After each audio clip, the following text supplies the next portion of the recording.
Olá, amigos da Atual TV, Canal 10. Hoje do programa Sem Fronteiras, meu estimado amigo Kalu Schweire, que é professor e escultor em Pato Branco. Aguarde só um minutinho que já retornamos.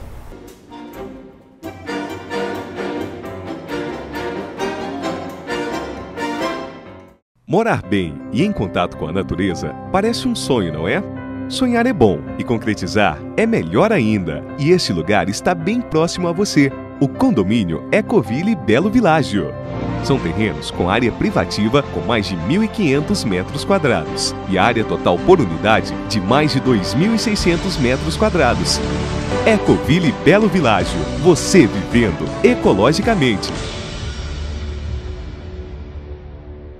Todos sonhamos com qualidade de vida. Nice e Euclides sabem que é preciso cuidar do corpo e da mente para alcançar longevidade de forma equilibrada. Por isso, escolheram a Unimed. Com o plano, o casal garante todas as consultas, exames e procedimentos, além das vantagens da medicina preventiva. A Nice não perde um programa. Assim, a vida fica mais leve para curtir a família e os netinhos. Isso é ser completo. Isso é ser Unimed. Planos a partir de R$ 83,99.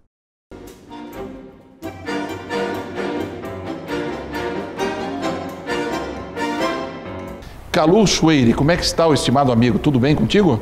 Muito bem, obrigado. Que bom. Kalu, me conta um pouco da sua história, da sua vinda a Pato Branco, quando você ingressou na área das artes plásticas, da escultura. Me conta um pouco da sua história.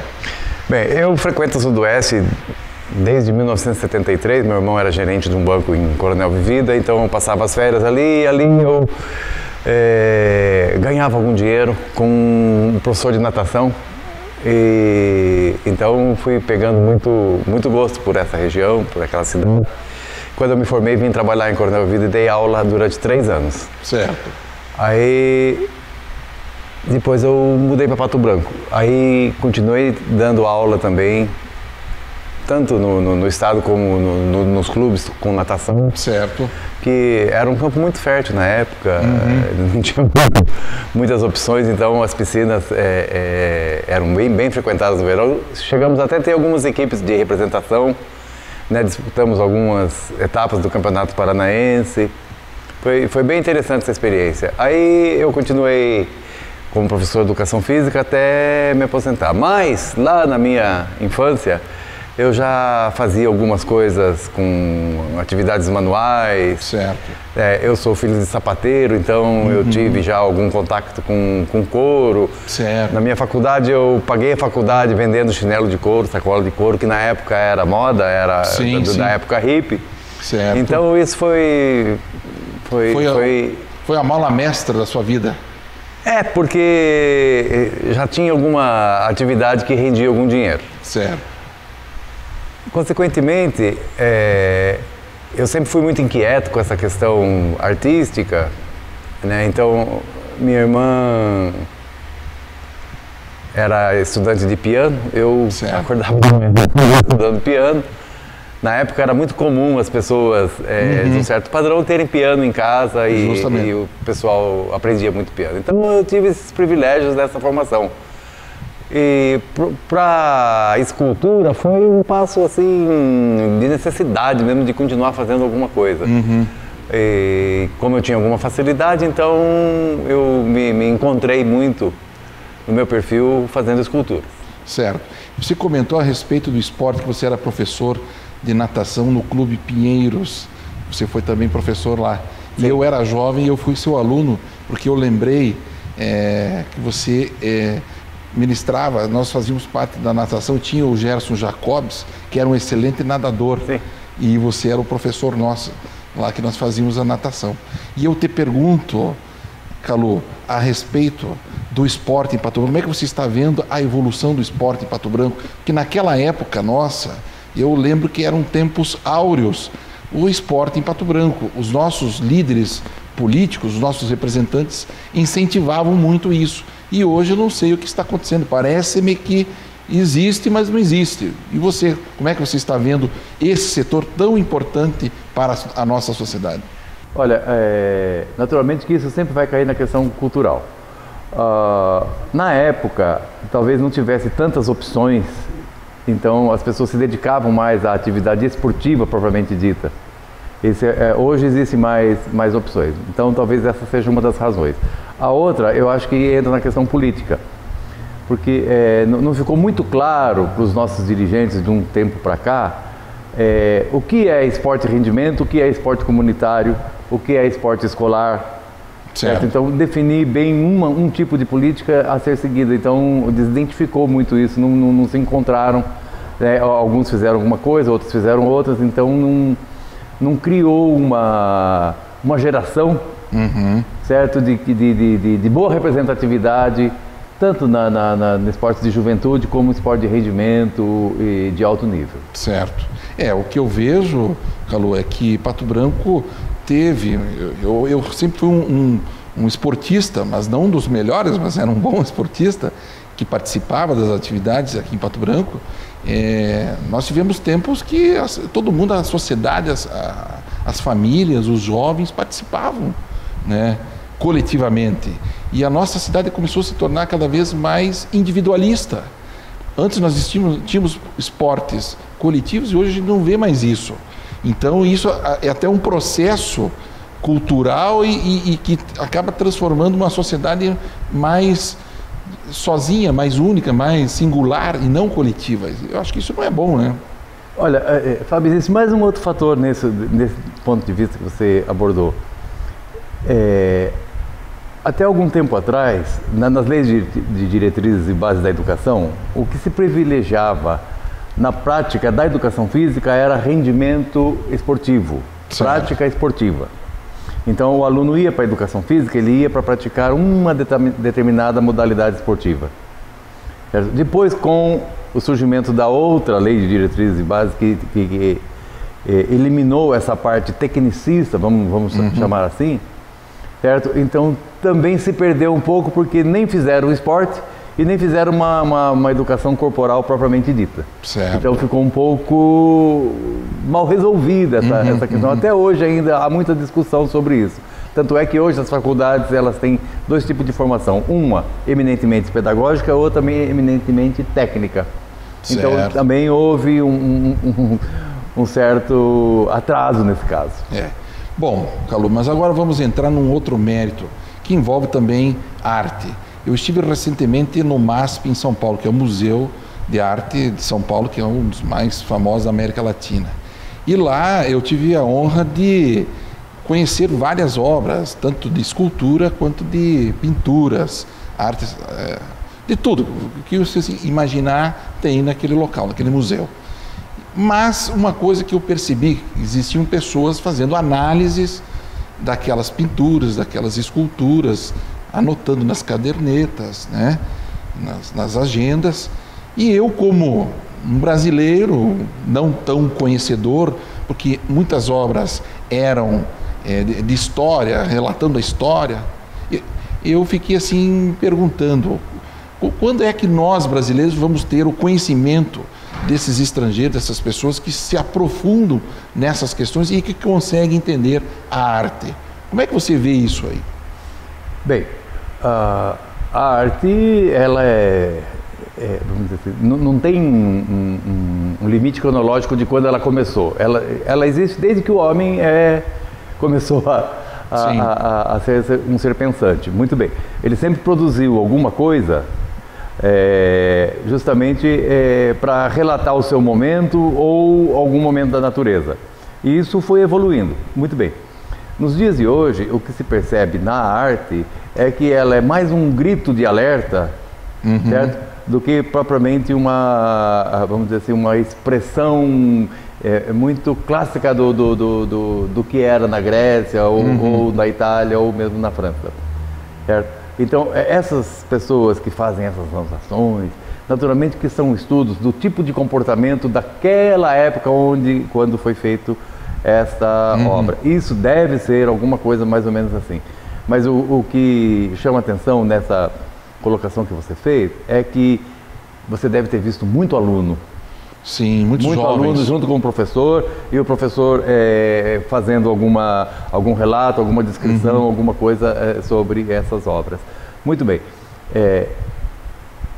Um conceito bom para a gente entender um pouquinho de que acontece no mundo da arte é de que arte não é charada. Certo. Você não tem que adivinhar o que o autor tentou expressar. Esse é um. Certo? Outro é que a arte existe porque a vida só não basta. Essa frase é do Ferreira Goulart. Certo. Então, por que a arte existe? Porque ela é a mola propulsora dos teus sentimentos, das tuas emoções, certo? Então, quando fala sentimento, emoção, mas o que é isso? Isso são as abstrações que você tem. Certo. Se você não abstrai, você não cria nada na sua vida. Tudo começa de um sonho.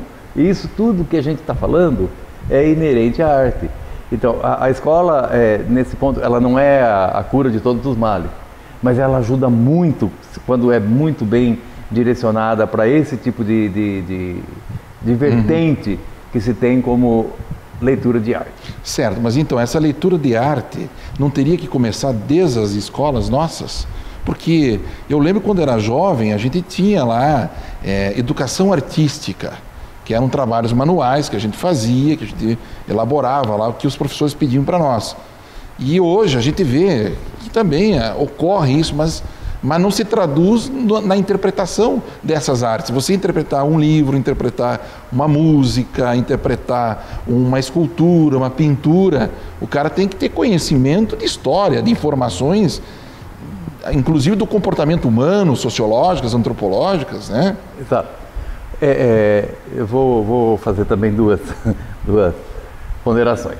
Primeiro, quando você falou assim, a gente fazia artes manuais, né? Teve uma época que chegou até a ter artes industriais, certo? Nos liceus principalmente. Era o que regia a lei de diretrizes e bases dessa época, certo? Quanto ao conteúdo a ser ensinado na matéria de educação artística. Muito bem, depois mudou. Então eles deixaram da produção artística para interpretações ou leituras, como a gente costuma dizer. Muito bem. Só que, para fazer leitura de arte, o professor teria que ter um bom conhecimento de arte. Conhecimento, né? Certo? Não conhecimento de conteúdo, mas além do conteúdo, de outras maneiras. Por exemplo, em arte, ou na vida em geral, tudo é texto.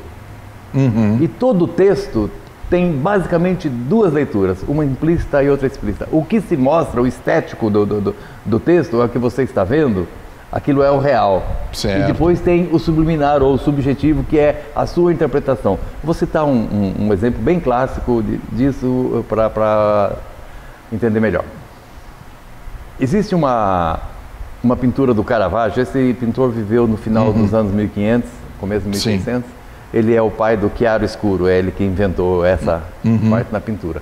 Então, é uma cena clássica de camponeses catando feno, certo? E uma carroça de bois, certo? O boi é em primeiro plano, né? A junta de bois. Aí o professor pergunta para os alunos, o que vocês observam nesse quadro? Então, a luz do entardecer, né? A disposição das pessoas, cortando feno, o tamanho do feno em relação às pessoas, aquela coisa toda. E daí ele olha para aí e fala assim, mas ninguém viu a doçura do olhar do boi? Certo? Então, você vê coisas que, certo? A sua sensibilidade é que te permite ver isso. Isso, quando ensinado, principalmente nas aulas de arte, ensinado não, praticado. Praticado, certo? Aí você tem muito mais facilidade para chegar em qualquer obra, certo? E fazer a sua leitura. Justo. Então, isso que você falou isso é adquirido na escola, você adquire na escola. Naturalmente que há um bom condutor para que isso seja feito. Então, por falar em escola e adquirir conhecimento na escola, como é que você está vendo outras áreas da arte, como literatura, cinema, a própria escultura, em nosso estado, em nosso município, o desenvolvimento que está acontecendo nesses setores? Como é que você está vendo isso? Bom, eu sou muito inquieto quanto a isso. Bom, tem que ser inquieto, né? Claro. A escola faz a parte dela. A escola faz a parte dela. Ela vai lá, repassa os conteúdos, dinamiza as aulas, certo? Pratica as pesquisas e tal. O que eu acho o carente desse processo todo é políticas públicas para melhoria dessa formação desse jovem. Por exemplo, nós não temos, vou falar da minha cidade, nós não temos hoje aqui festival de poesia. Não existe. Não existe, certo? Festival de música. De literatura. De literatura, de contos. De contos. De resenhas, não tem. Nem jogral não se tem aqui. Sim. Certo? Olha, isso é fundamental na formação intelectual de qualquer pessoa. Certo? Justamente. Porque quando for fazer cursinho, vai sofrer muito. Sim, que vai sofrer muito. Certo? Aí vai ter que reler todos aqueles José de Alencar e os Machado de Assis que não teve oportunidade na época de fazer as leituras dessas obras. Certo? Então eu acho que é por aí. Se tivesse uma política mais, vamos dizer assim, massificadora das expressões artísticas, nunca vai ter. Isso é utopia. Mas alguma coisa tem que ser feita. Tem que ser feito. Mas nem tudo está perdido, Calô. Eis que uma das minhas filhas, dias atrás, a Ana Laura, chegou para mim: pai, estou lendo poesias de Mário Quintana. E aí eu fiquei pensando, opa, fantástico, que maravilha. E aí eu comecei a pensar, acho que nem tudo está perdido mesmo. Vocês já estão lendo Mário Quintana, daqui a pouco estão lendo Érico Veríssimo, Vinícius de Moraes, Pablo Neruda, Saramago, e assim vai. Mas aí que eu te pergunto, você que é um conhecedor da arte mesmo, que vivencia a arte, o que nós podemos fazer, a sociedade pode fazer para incrementar mais isso e fazer parte da nossa realidade, inclusive na questão de teatro e cinema, que são duas áreas da arte também que Pato Branco está a desejar, né? Fábio, eu vou fazer um comentário, partindo sempre da escola, porque é onde eu tenho algum conhecimento. Hoje, até o Estado incentiva a pós-formação de professores, tanto com pós-graduação como para mestrado. Certo? Certo. Muito bem. Mas isso é uma formação técnica. Certo? E quando você vai além do conteúdo, certo? Você tem que ir além da formação técnica. Então, o meu questionamento é assim: se eu moro nessa cidade e eu não tenho outros meios de me enriquecer culturalmente, certo? Só aquilo que eu recebo na academia não basta. Justamente. Eu preciso de mais. Certo? Naturalmente que eu preciso de mais. Aí sim, então vai fazer falta o teatro, o cinema, certo? Exposição de artes visuais, certo? Uma orquestra. Quanto tempo nós não temos uma orquestra na nossa cidade?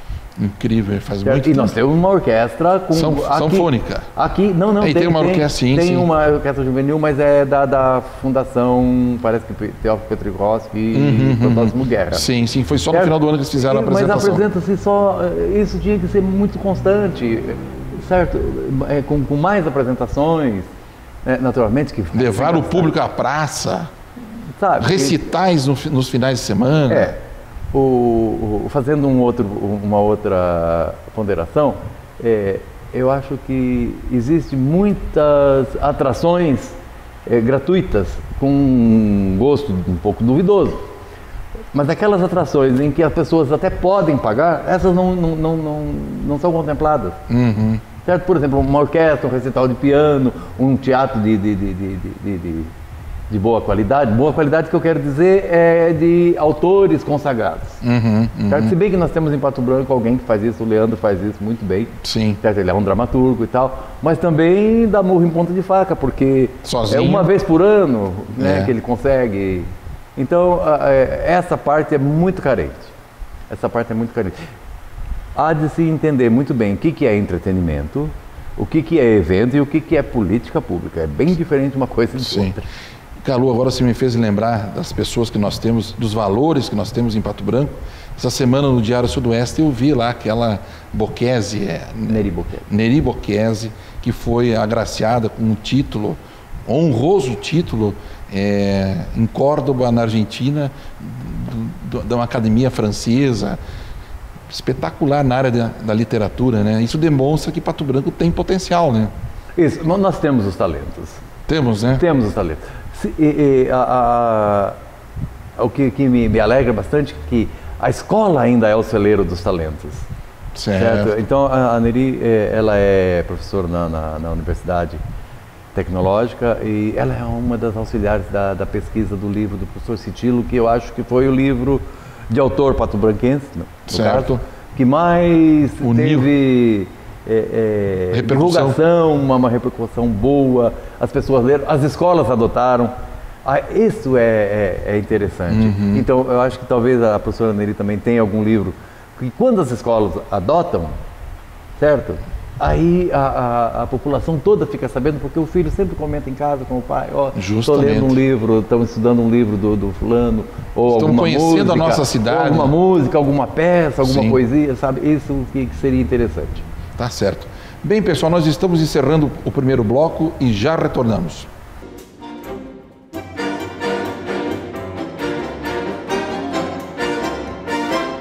Bela Vita Centro Auditivo, representante Resound, tem atendimento especializado em aparelhos auditivos, com fonoaudióloga em tempo integral, acessórios para aparelhos auditivos, pilhas, moldes, tampões para natação, conserto e manutenção de aparelhos auditivos. Temos opção de atendimento com hora marcada e atendimento domiciliar. Os aparelhos Resound proporcionam um som excelente, oferecendo soluções auditivas inovadoras. Consulte seu médico otorrino. Se houver necessidade, entre em contato com a Bela Vita Centro Auditivo, na Rua Tocantins 1702, com estacionamento exclusivo, ao lado da Agrotesser. Fone 3025-1902.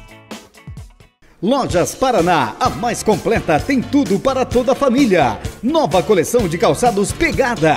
Sapatos Ponce e linha feminina Beira Rio. Lançamentos da nova coleção. Na linha infantil Grandene, identificados na loja para meninas só R$ 39,90 e para meninos somente R$ 49,90. Lojas Paraná dispõe de linha social masculina e feminina, artigos para batizados e completa seção gaúcha para o peão e para a prenda. Tudo em até 6 pagamentos. Lojas Paraná, a loja amiga de Pato Branco, na Rua Guarani, esquina com Ibiporã.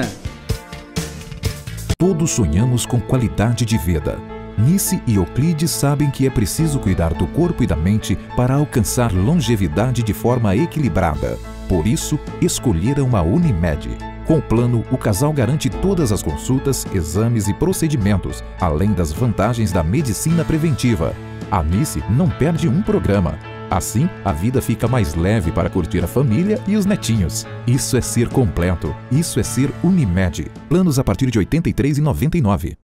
Morar bem e em contato com a natureza parece um sonho, não é? Sonhar é bom e concretizar é melhor ainda. E este lugar está bem próximo a você. O condomínio Ecoville Belo Világio. São terrenos com área privativa com mais de 1.500 metros quadrados e área total por unidade de mais de 2.600 metros quadrados. Ecoville Belo Világio, você vivendo ecologicamente.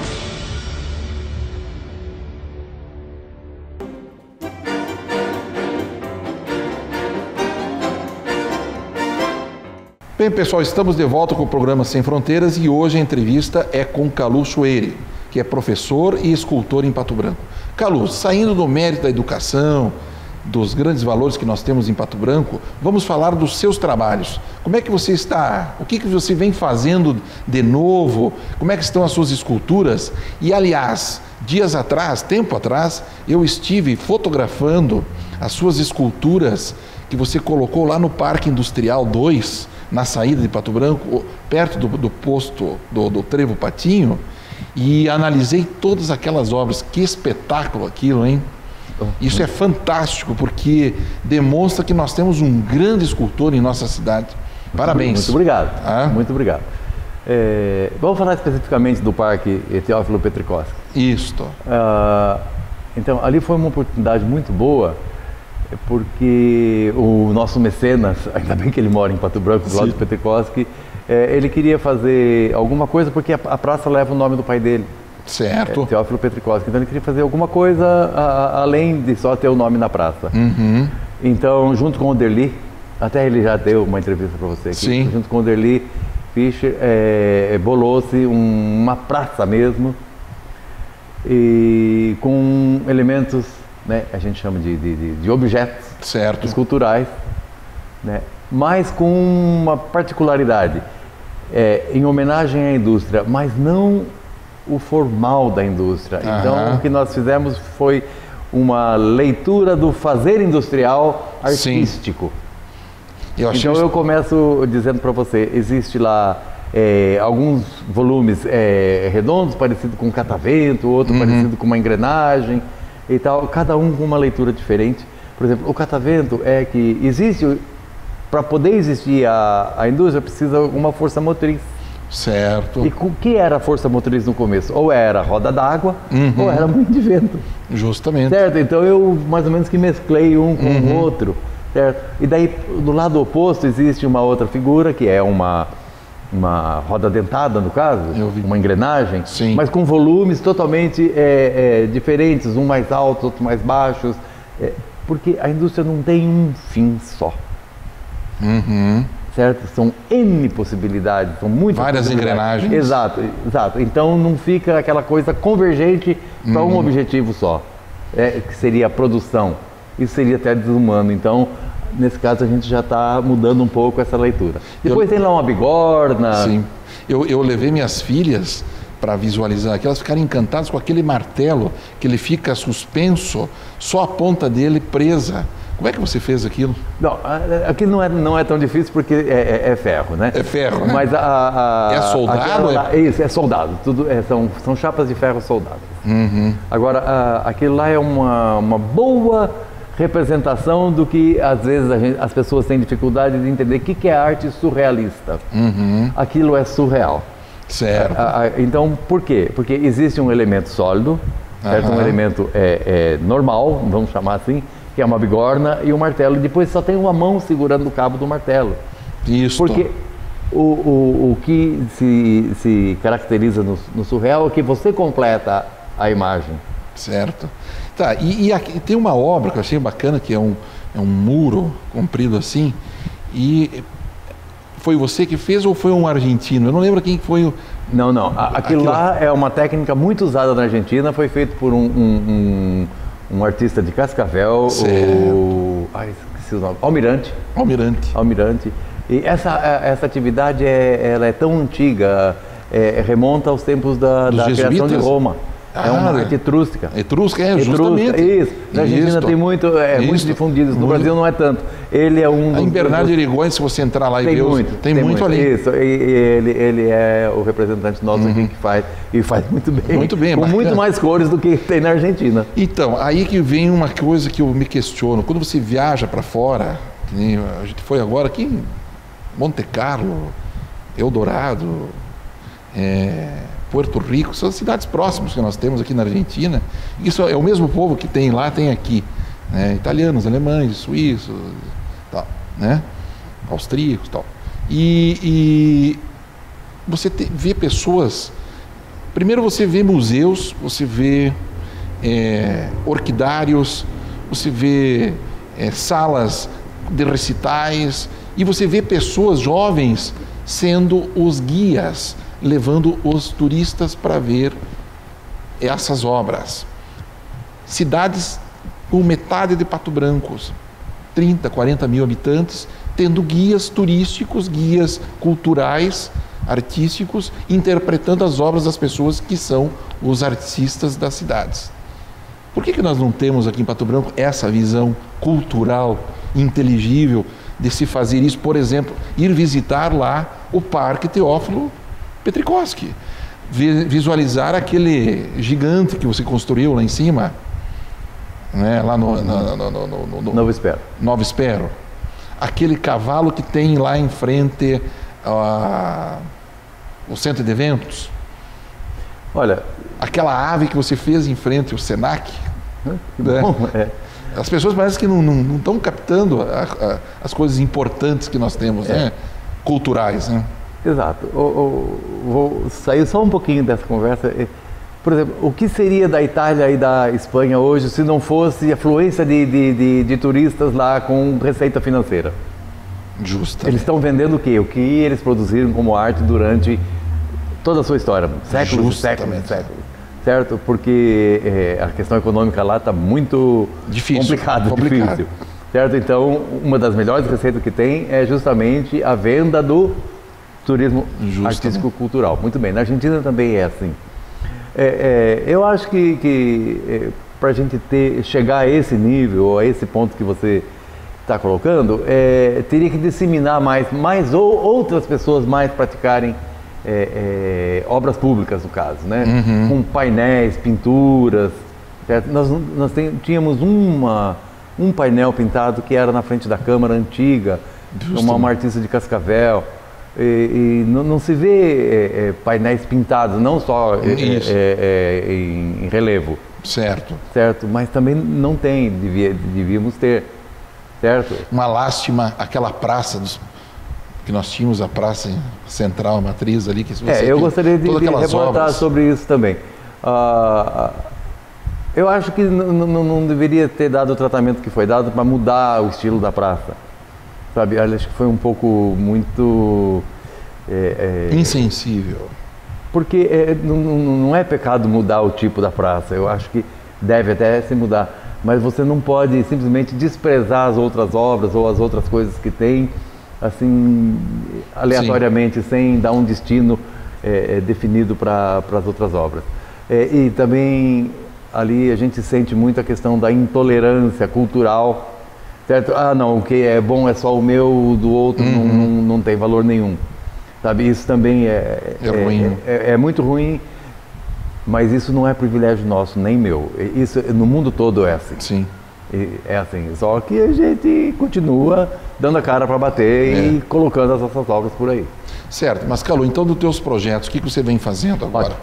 Bom, eu naturalmente que eu vivo do tipo de cultura de cada, de cada cidadão. Se o prefeito quer lá colocar um monumento, alguma coisa e tal, que dentro da minha habilidade, eu até posso atender. Mas se não gostar muito, eu vou ficar sem trabalho.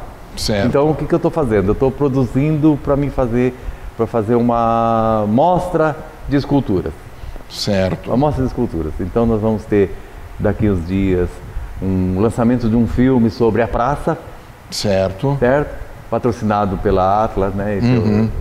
Petrikowski. E junto com o lançamento desse filme, desse documentário, um documentário de 30 minutos, feito por um cineasta patobranquense chamado Flávio Stankowski. Certo, grande Flávio, grande amigo. Poeta. Poeta também. Isso, acho que é teu contemporâneo de escola. Sim.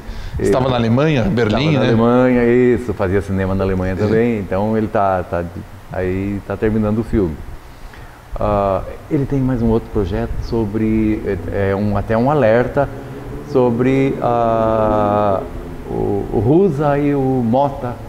Tá? Ele está fazendo um documentário também de como as pessoas encontram o local e de como elas deixam.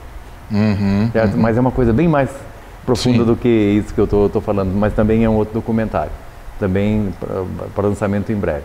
Certo. Então, justamente com esse lançamento, nós vamos fazer uma mostra de esculturas. A gente muda muito quando sai do país, acho que você deve ter. Sim, Está bem empolgado com isso. Eu também saí, então quando eu voltei, eu mudei totalmente minha maneira de fazer escultura e de produção.